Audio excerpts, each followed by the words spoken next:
This is Luke Wadowski of WeAreChange.org. I'm here with Jason and Jennifer. Now, Jason and Jennifer have a very interesting story of what happened to them here recently in Orlando. Can you tell us what happened? Well, basically, we decided to put in a front yard vegetable garden, not realizing that the city would then put us in violation, saying that they were going to charge us $500 a day if we did not remove the vegetable garden. And this is a garden on your own property. This is our property. We've owned for over 20 years, and the garden is very well maintained. It is manicured beautifully. Now, what kind of plants did you have in there? Very, very highly illegal cucumbers, some really overgrown squash, but basically your normal vegetable garden, herbs, vegetables, stuff that tastes good. Basically, we got sick of wasting the money on stuff that didn't give us something in return. And so now we invest a little bit of money in our garden, and it gives us a whole lot of food for it. And that made sense to us, That's amazing. Now, I've been covering sustainable communities all over the United States, and the state always finds a way to somehow put its greedy little claws in there and to take something away from some people who just want to live independently and grow their own food and be independent. They want you to be subservient to the state. There's one case in Dallas that I covered where police raided a sustainable community and destroyed their okras and their blackberries because they thought they were growing marijuana. They destroyed them and confiscated them. It's insane. But and yet the police did not know the difference between a blackberry and marijuana. That's the real funny part. So what justification, because obviously with the Garden of Eden in Dallas, they used the justification that they must be growing marijuana, which they didn't. They didn't find anything. They arrested the poor guy for having a traffic ticket after blazing in with a SWAT team. What justification are they using against you guys in your dangerous garden?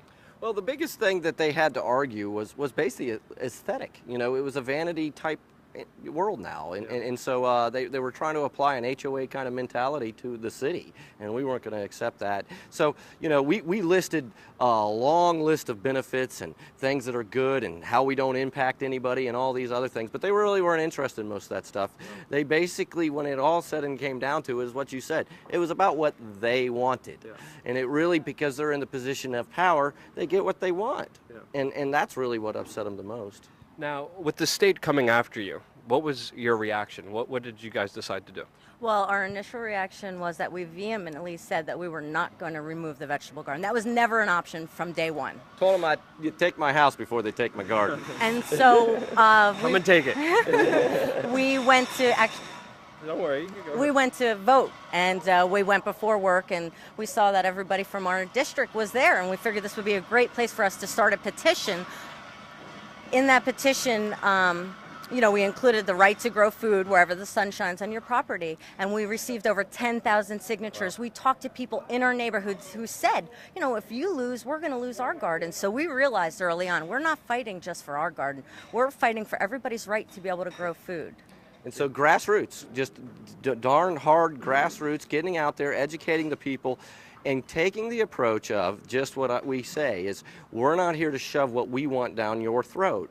And we don't want you to do that to us either. And we're not hurting you, so don't hurt us, and let us have our vegetable gardens. And once you started educating people, we actually made pictures of our garden, because people would say, oh, it's an ugly farm. And it's like, no, that's GMO world. This is not, no. This is a beautiful garden. And they would look at the picture and goes, well, who would complain about that? And that's exactly the point. Did you guys start the Freedom Garden? Is that correct? It's the PatriotGarden.com campaign, actually, and is what we've done now that we've won our battle. It's happening all over the country still.